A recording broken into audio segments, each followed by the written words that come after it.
Hello my love. Welcome to Blow Up, where we dive into the wildest, juiciest stories from Reddit. Today we've got 7 jaw-dropping tales of betrayal, heartbreak, and even a lasagna-fueled family feud. Are these Redditors in the right or totally out of line?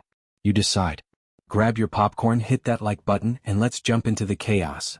So first off, I know the age gap probably should have been a red flag, but I was stupid. We've been together for 2 years, but he lives in a different city. When I got pregnant, he said he was going to move to my city and we would move in together. He just needed to finalize some things with his ex-wife. He told me he was divorced when we met, and I never had any reason to question it. I knew that he had 2 kids with her as well. He told me the truth about that, just not that he wasn't divorced or even separated. So fast forward, I'm 39 weeks and he suddenly got uncommunicative, which is less than ideal when you're literally about to give birth. Bear in mind that he was supposed to have been fully moved in here a month ago, blamed COVID. Today I found out I am going to be induced on Monday unless baby decides to come out over the weekend, so I contacted him and I was like, okay, what's going on? And that's when he told me that he isn't actually separated or divorced. He never told his wife about anything, and now he felt like he was backed into a corner. I don't feel sorry for him for that because that's his own fault, but obviously literally 4 days before giving birth isn't the time you want to get this news, and I have no idea what to do now. Tell him to fuck off obviously, but what else? I feel like I can take care of the baby, but I was preparing to have a partner to take care of it with me, you know? I don't even know what I'm asking for in terms of advice, but any advice for moving forward and handling this is appreciated. Thank you all. It seems like getting legal help is priority. I'm just in shock right now. Like I almost feel numb, but I really appreciate everyone here for your help. I was really happy and looking forward to baby, and I just feel really sad right now, so I need to take a breather. Everything is ready for the baby and I'm still excited to meet them, but Jesus. In addition to all kinds of weird comments, I'm getting all kinds of weird PMs, so I think I need to just take a deep breath, walk away, mindlessly binge watch something stupid for a while and cry my face off tonight. I called around to a few family lawyers in my area, and the advice I got from posting here has been absolutely brilliant, but I'm running out of the sass/steam to deal with anything else that's happening here, so I'm just going to check out. I'm going to leave the legal business to the lawyers, pray that he didn't give me false information and I can actually find him, and try to remember how much I was looking forward to being a mom before all of this happened. I don't really care if people think it's fake or whatever because I gained exactly nothing, aside from the advice that I needed, from making this post, and I gain exactly nothing from arguing. To everyone who shared their stories with me, thank you. Thank you so much. You feel like the dumbest fucking person in the world when this happens to you, and knowing it happens to people all the time is a weird comfort even when you wouldn't wish it on anybody. I don't think of myself as a trashy or generally stupid person, just a person who was blinded by love and naivety and has learned a really hard lesson a really hard way. I doubt anything of monumental concern will happen between now and my Monday induction, but once baby is here I will try to come back and let people know what's happening. I would have, but the depth of detail he went into about his fake divorce was kind of insane. He didn't leave me any room to question it, and because everything he said seems so solid, and he's not active on any social media or anything, that I felt secure. Short of asking for his divorce papers, it really did seem like he was divorced. In retrospect, I probably shouldn't have dated him anyway, but hindsight is a bitch. He had an apartment. I get the feeling that I wasn't the first person he tried this on. Told me his ex-wife had full custody, blah blah blah blah, typical shady story I should have seen through. He was really good at making it all sound realistic. He came to my city for work frequently, so a lot of the time we were here, but he really had all his bases covered. Yup. I never once met them. I realize now that this is something I should have seen as a red flag. I think I'm a pretty smart person, but let me tell you, this has made me feel like a huge idiot. He doesn't live out of state, he lives in a different city in the same state, around an hour away. He came here lots for work, but it's not uncommon for people to live there and work here. First things first, I had my healthy baby girl on Monday evening. We were discharged shortly after birth due to COVID, so I have been just trying to adjust to everything. Her birth was a dream and I never want to do it again. Oh. Second, I talked to his wife for over an hour yesterday. I guess he decided to tell her. She wasn't mad at me, thank God. She'd had her suspicions but was trying to trust her husband, which I understand. She was so nice honestly, and even though she isn't angry at me, I still feel bad because she's such a nice lady. She wanted to make sure I was doing okay and that I didn't need anything, which made me cry because postpartum hormones are whack. She's getting a divorce from him, good for her TBH. We are planning to meet up and talk shit about him once the virus is over. I have a lawyer and will establish custody and child support legally ASAP. He hasn't bothered to contact me at all, but I don't particularly care. I didn't want to leave anyone hanging even though it's not a huge update. Thank you to everyone who checked in. Means a lot. I'm all set with everything baby needs. With things being as they are, consider donating to a local diaper/formula bank. Save your money for awards on this post too and put it toward that. Help babies and mamas who don't have the resources I do. He refused, so she went through his phone to find me. She's a petty badass and I love her. He knows she was born and where to find me. If he wants to be in her life, he's more than welcome. I hope he'll decide to. Our door is always open to him. When I say I want legally established custody, I just mean I don't want to do anything with him on his word only. I'm more than happy to give him 50/50ths. I just want custody to be established legally. There are comments that, this guy said divorced, but meant married with a side hustle. Dropping that bomb at 39 weeks? That's a plot twist Night Shyamalan couldn't dream up. Some viewers asked questions. Would you have confronted this guy right away or waited like she did? And what's your advice for spotting red flags in a relationship like this? Drop your thoughts below. From a baby bombshell to a breakup betrayal. I was with my ex, who I will call Nate because if I'm being honest, minus betraying a friend, I was a Cassie. I don't want to go too much into the details, but for the last 9 years I lost myself to Nate. He was my world. Everything I did was for him. I helped him through depression, helped keep his grades up, even worked 2 jobs so he could focus on collage when his parents disowned him for nearly 3 years because they didn't agree with the major or collage he chose. Bear in mind I was also a collage student. When his parents started talking to him again and started to financial support him, we moved into a new apartment. Nate said he wanted me to quit my job. I didn't, because it was his turn to take care of me. For 16 months everything was great. He spoiled me. Then I noticed he was more interested in his new friends. At times he ignored me completely. Back in December he did a 180 and he bombed me the whole month. He really went out of his way to make Christmas magical for me. I honestly believed he was going to propose on January the 2nd. He made me my favorite dinner and made this speech about me being his first love, how I've been there since high school. I kept thinking any minute now he's gonna ask me to marry him. But no, he dumped me as his speech went on. My world fell apart, and as much he tried to sugarcoat it, he basically said, "You were a good girlfriend, but that's what you always be to me, a girlfriend. I don't see you as my wife or the mother of my children, blah blah. You served your purpose now. I don't need you anymore, blah blah. I need someone on my level, blah blah. You're a gold digger, blah. I'll give you 30 days to move out." I couldn't speak and he stared at me looking for a response. I think this lasted 20 minutes before he said he'd sleep in the guest room, then left. Strangely, I didn't cry or get angry. I just ordered cardboard boxes online, then went to bed. The next day I waited for him to leave the apartment before I left my room. Then I called my boss, asked, begged really, if I could transfer anywhere. She told me there wasn't anything, but if something came up in my department she'd consider me. I then reached out to everyone I knew that wasn't also Nate's friend for a place to stay. My cousin invited me to stay in her spare room for as long as I needed, and I could move in straight away, so that was amazing. In the 4 days it took me to pack my stuff and move out, I didn't see or speak to Nate. I doubt he even noticed. I didn't trust myself at the time to ignore a "you up" text, so I blocked him and everyone close to him, even changed me number/email to make sure he couldn't reach me. The first night at my cousin's was the night everything hit me. I think I cried every night the first month. I honestly felt like shit. I thought about what Nate said over and over again. It made me feel so low, like I was nothing. He only stayed with me because I was just there, but thankfully my cousin sent for my mom, other cousins and real friends to give me an intervention, which I badly needed. I believe that first month I wouldn't have made it without my cousin. I'm still healing and waiting on that job transfer because I feel like if I'm not in the same city as Nate and I have a place of my own, the fresh start would do me the world of good. I thought by now I'd be a distant memory for Nate, but shockingly he sent flowers to my job today for my birthday, which was on Sunday. Apparently he went to my parents' house looking for me too, and my mom admitted he's been before, dropping off stuff, and tried to ask questions about me, but they told him to fuck off. The flowers came with a card saying, "Dear Cassie, happy belated birthday. I've been thinking about you for non-stop for the last few months, especially with how everything ended. I need to get something off my chest that I feel will haunt me for the rest of my life if I don't tell you this to your face, but I've no way of contacting you. If it's possible, can we meet up in the near future, Nate?" What could he want? What's haunting him he needs to say to my face? Everyone in my life is telling me ignore him, but they hate him. I'm torn, but I can't lie. My curiosity is telling me meet him to see what he wants. Has anyone been in my shoes or in Nate's?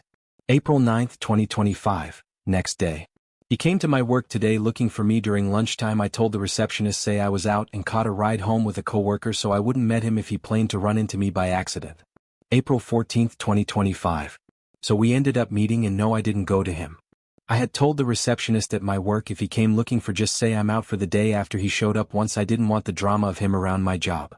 So Nate just kept going to my usual places like the grocery store I go every Saturday evening or the park I ran at Sunday mornings, his words, till he would eventually run into me.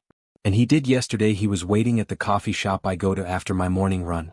When I saw him I tried to turn around and leave, but he kept calling me, so I thought to myself if everything went pear-shaped a coffee shop would be safer than my walk home. So I just sat down and asked him what he wanted. He gave an apology that wasn't an apology, you know, the type with, "I'm sorry but," and "pity me." He blamed his mental health, his job, his parents, his friends, everyone but himself. I took someone's advice on here and said, "Cut the crap, I already know everything." He genuinely looked shocked and stared at me for a second. I guess he thought his coworker already told me everything, so he couldn't lie.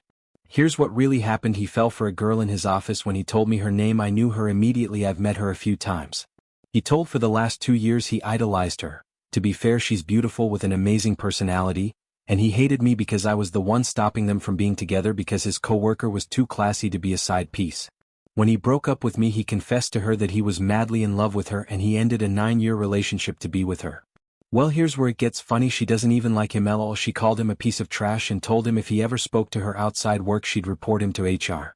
So I asked him, what has any of this got to do with me? Like we are over. I clearly cut ties. There's no reason for us to speak.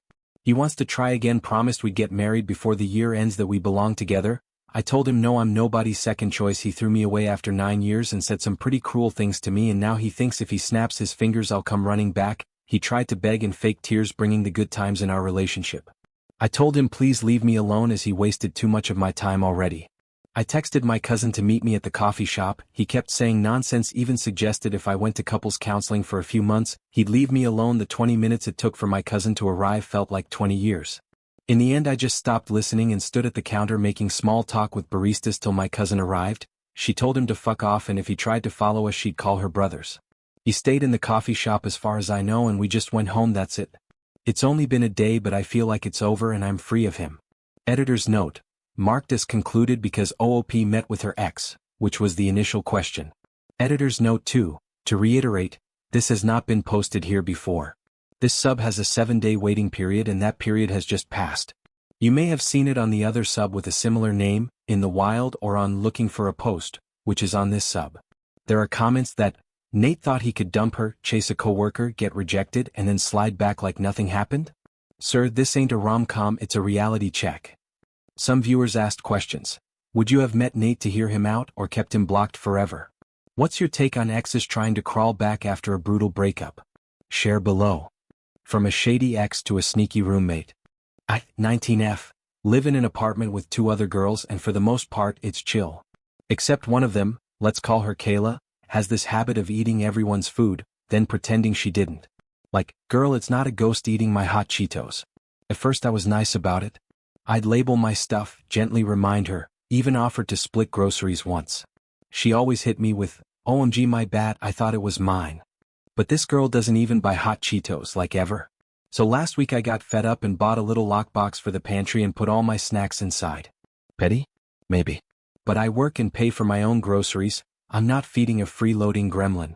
Now she's sulking and telling people I'm treating her like a thief and making the house tense. Our other roommate says I probably should have just talked to her again, but how many friendly chats do I need to have before it's not my job to babysit the damn Oreos? Update, April 13, 2025. So ever since I locked up my snacks, Kayla's been acting super weird. Not like full-blown mad, but giving me that energy. You know when someone says they're fine, but they're slamming cabinets a little harder than usual? Yeah, that. She hasn't touched my stuff since, which is a win. But now she keeps making comments like, oh, I'd offer you some, but I don't want to get accused of stealing, anytime she eats something. And I just smile like, girl, please. Our other roommate, bless her peacekeeping soul, tried to gently suggest that maybe I could take the lock off now that the point has been made, but I was like, nope. I don't trust people who act offended when you set a basic boundary. Honestly? The vibe's kinda tense but also peaceful. My snacks are safe. My energy is unbothered. She even labeled her cereal the other day, so I guess the message really landed. Anyway, thanks for the support. Turns out locking your hot Cheetos can lead to personal growth for everyone involved, lol. There are comments that, Kayla out here acting like hot Cheetos grow on trees. Locking up snacks like Fort Knox? That's the kind of petty I can respect. Some viewers asked questions. Would you have locked up your snacks like this, or tried another talk with Kayla? Have you ever dealt with a roommate who borrowed your stuff? Share below. From snack wars to tabletop troubles. For the last 4 years, my wife has been playing with a group that very quickly became close friends. Every Wednesday and Saturday night she would go on about epic tales and stories that she and her group would get into. Seeing her eyes light up as she talks about her tiefling artificer and his growth and development made my heart swell. She had been wanting to find a group that matches her energy and encourages creativity and told me she found it with them. I couldn't be more happy for her. With permission from the DM and players, I've sat in some of their sessions on Discord, just listening and watching, and found that everyone's energy was so infectious. They bounced ideas off each other, the DM allowed creativity and out-of-the-box thinking, even rewarded everyone for roleplay and solving issues without bashing people's skulls in. I was laughing with them, even felt my heartstrings tugged at emotional moments. I have to say, the DM was insanely great at storytelling and allowing everyone to be the character they wanted. Well, about 6 months ago they ended their 4-year-long campaign and said goodbye to their beloved group. The DM mentioned she was going to start a new season set in the same world setting with a new adventure 100 years prior to the events that kicked things off. She DM'd me asking if I would like to be a player, and I enthusiastically replied with a hell yeah. I've been playing solo TTRPGs for a while because, like my wife, I've had bad table after bad table, and this seemed like the best opportunity for us both to play together with perhaps one of the best tables we've ever had. Over the last 5 months, DM has been contacting me and other players both in the public Discord and privately about our characters in the world. I asked her for anything and everything she had on the world setting, so that I could acclimate a character that would fit perfectly within it. I was given lore, and any questions I had she promptly answered. I asked her what kind of limitations she had or requests, and she said, as long as you play a good aligned character, we Gucci. Apparently she had some issues where people played evil, and even neutral characters, and it caused a whole issue. She wants to tell stories of the hero's journey and not worry about every villager being killed for having a bad attitude or looted of precious heirlooms.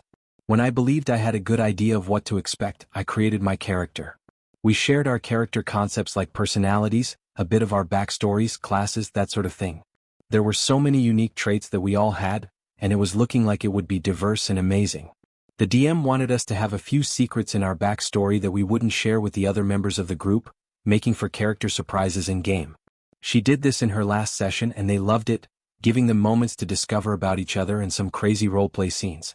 My secret was that my character was abused and tortured by the gods of this world, a punishment for her bloodline from centuries ago. She was a tiefling runeblade warrior from an Asian-inspired home where she prayed to her ancestors to guide her. They were very spiritual and believed they could fight their inner curse by being better than their progenitor. Unfortunately, most of her family had gotten wiped out by the gods, leaving her and her siblings alive but scattered. Her goal is to find them and to confront the gods who had done that. The idea was fun, and we hashed out a lot of little details that would make it interesting within the story that was being told. I was all for it and for the drama it would bring. We all have tie-ins to other characters, so I was thrilled to get playing. We had our session 0 in which the characters had already started out knowing each other from attending the same academy. We took on a group mission and it kick-started our main story. It was a blast and the roleplay was very good. And that's about where the fun ended for me. From that point on, everything became about shitting on my character. We would go into other towns because that is where the story would take us, but every town apparently did not like tieflings. Every single town.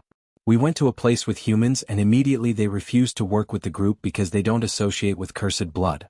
We went to the city of elves, where the bulk of the story took place, and I had to sit out for 95% of it. The elves scoffed at her, but they were willing to work with the rest of the group. Not a single NPC would address my character, and my character wasn't allowed in any elven sacred places or inside their city, so she had to remain outside in the camp and fend for herself while the rest of the party would be welcomed. I brought up the issues I had. I told her that while I fully understand that there might be people who are untrusting of her, maybe there could be a way that someone might take some consideration to the fact that she's not a bad person. She gave it some thought and said that sounds reasonable. The next session, a player found a potion that could change one's appearance and snuck out to give it to my character. My character then had a moment of shame for being who she was, and the only way she'd be accepted is if she changed who she was entirely. It brought her more strength to prove that she was good, to prove to the world and the gods that she was worthy of being seen as a person and not some monster. There was a scene where she drank the potion and looked human, and then it went to the rest of the group.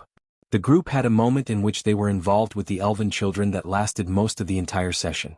It was fun as they got to engage with them and learn about some special alchemical potions, each of them being granted a bonus and buff for the remainder of their time there. When it finally came to my turn, my scene was of me getting into the Elven City and finding one of the children who was part of the group who wanted to learn sword fighting. Since I was a rune blade, I felt I could help them and have a fun one-on-one moment like the group had. Nope. As soon as she said she was going to help, the DM went, "Okay, you do that and have a fun sparring session." And then immediately went back to the group before I messaged the DM again, being as polite as I could about the frustrations. My wife and her friends are having so much fun, and it seems like when the DM is focusing on them, everyone is laughing and having a grand time. When we spoke, she told me that the elves are untrusting of anyone who isn't elven, even more so with cursed blood.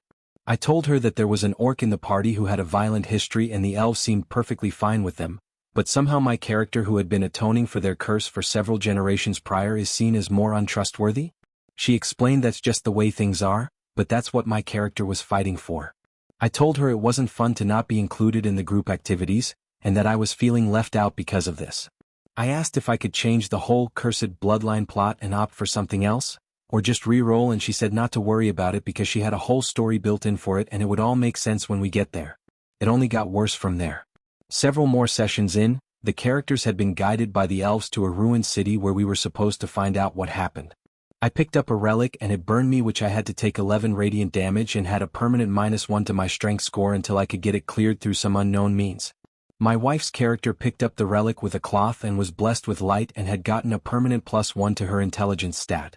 It was a relic of her character's goddess who started off a major quest line. The downside? She was one of the pantheon who deemed it necessary that my family's bloodline get wiped out. I didn't know what the hell to do. Why would my character be willing to help this goddess who killed her family and kept her and 2 siblings alive so they would live out the rest of their days in suffering and mourning? Why pit my character against the whole group? I asked my wife if this has happened before in their games and she said it didn't, but maybe the DM was hoping for more drama. I told her I wasn't having fun and that I might just leave, but she wanted to play with me so badly, that this was the first table we could sit at together and have fun. I'm not of the mindset of keeping to a bad table just because, but it is my wife and their previous campaign looked so much fun, I had to hope that by keeping open communication we could have a good experience. Things got mildly better with my character having some story beats. She found her older brother and saved him from an execution, and I had a little more roleplay from the other characters, but there were several moments where things felt like I was being picked on specifically. For instance, we had a scene where we were running from a giant, and the DM asked me specifically, "Tanya, what shoes are you wearing?" "Oh, Geta? Yeah, you have disadvantage on your rolls as the wooden platforms of your Geta are getting stuck in the crevices while running." And things like that. She wouldn't ask the others what they wore or how they did things to give them disadvantages, just me. I wondered if it was because I was the only guy in the group as this is an all-girls table, but I just can't help but feel as if I'm constantly being picked on while everyone else is not having to make extra challenge rolls or have times where they aren't even a part of the plot for several sessions. I've spoken with her several times and even brought up the options to re-roll or just politely bow out, but she's told me she has some grand plan for my character that I'll love and it ties into the overall story and the other characters, so leaving or re-rolling would ruin all that. I'm at an impasse here because my wife and her friends are having a great time, and if I leave, it will somehow ruin this great plot and their progress. But I dread sitting at the table twice a week for 6 hours a day and get to only chime in when I get any acknowledgement from the NPCs who are even willing to talk to me. Sorry this was such a long post, this has been sitting with me for the past 4 months since we started. I joined my wife's group after watching her 4-year-long amazing campaign, and her DM bashes my character every single session despite her saying that this character is essential to her overall story and everyone's backstory. April 7th, 2025. I'll try to make this much shorter than my last ramble. LOL. So a few things that I want to clear up about this situation that I had many people asking me. 1. We were part of 4 tables previously. The first one was a group of college mates we had together that we thoroughly enjoyed, but it ended about 3 months in as the DM was going through a divorce and never picked it up again. After that, we had bad luck finding good tables. The first one, the DM was a very raw player and skipped all roleplay. Nothing wrong with that, but we found out that it wasn't necessarily what we were looking for. The other tables had some problem players whom the DM didn't do anything about, so we left as it would kill the jive of all the other players around. 2. My wife found this group on D&DB. It was advertised as a novice DM looking for players and not as an all-girls table. It just so happened that all the ones who contacted her were women. 3. She had been telling me about her sessions pretty much from day one, as she was super excited to have found a table that worked for her. I stopped searching and did mostly solo as my new hobby, but I loved hearing about her adventures with other people. She told her group that she'd tell me about these adventures and how excited I was. The DM then extended an invitation to me to watch them via my wife and I could sit in their Discord. I personally asked her permission and the group's permission if I could. I was fully intended to give them space if even one said no. They all agreed and I sat in for the last 3 months of their session. We had all gotten along pretty well.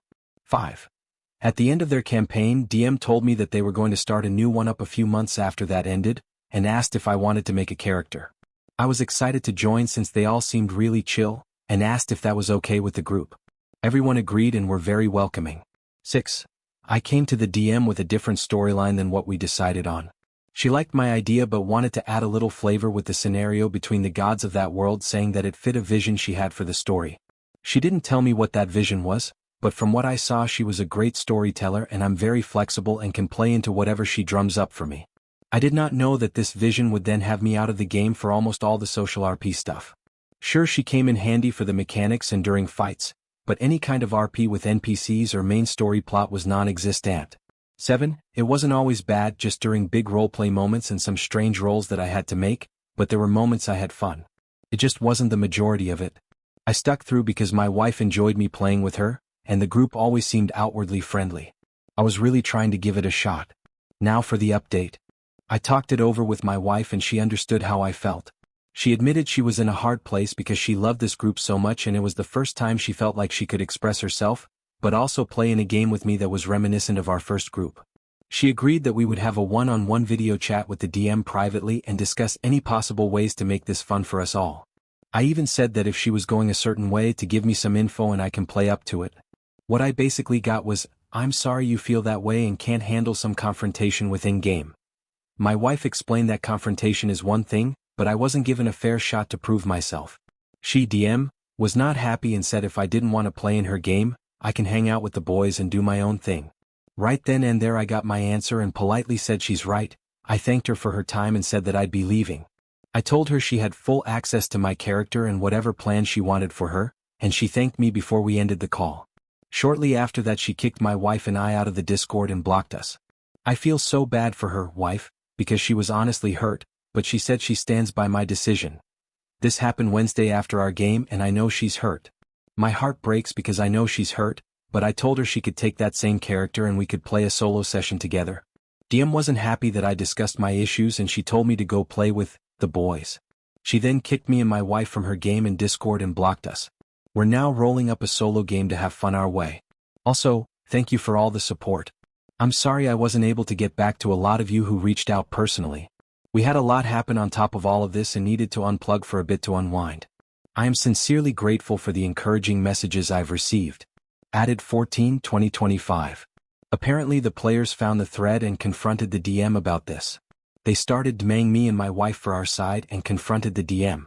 It looks like the DM is taking a break now from all of the drama we caused.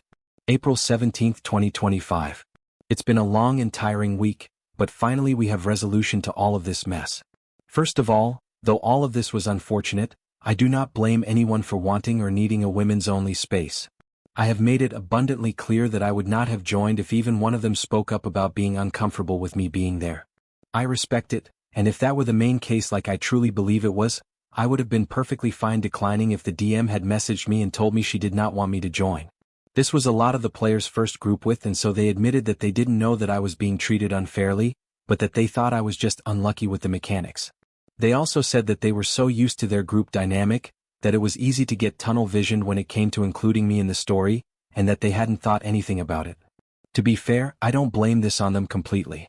I've never played with one group for 4 years straight, but I can assume you're so used to your dynamic, but when it switches up and someone else joins, it could be easy to tune them out, especially when I was having to sit out because the story revolved around them. At first some of them thought that I didn't give the DM a fair chance to give me a story. The woman who played the orc said that the DM also changed her background so that her character was raised by occultists rather than the monastery idea she had at first.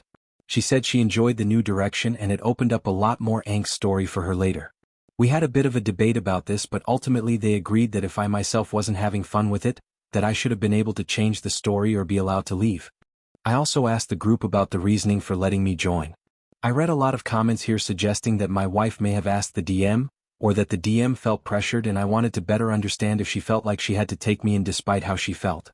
I was told that when my wife told the group that she told me about their adventures and the compliments I gave, everyone, including the DM, was excited to hear that an outsider was invested in their campaign. DM asked if I wanted to sit in and watch, and then when the new campaign started, asked my wife and the group if I would be interested in joining. I was told that in their private chats she'd make occasional out-of-pocket comments like, "Let's show him how it's done."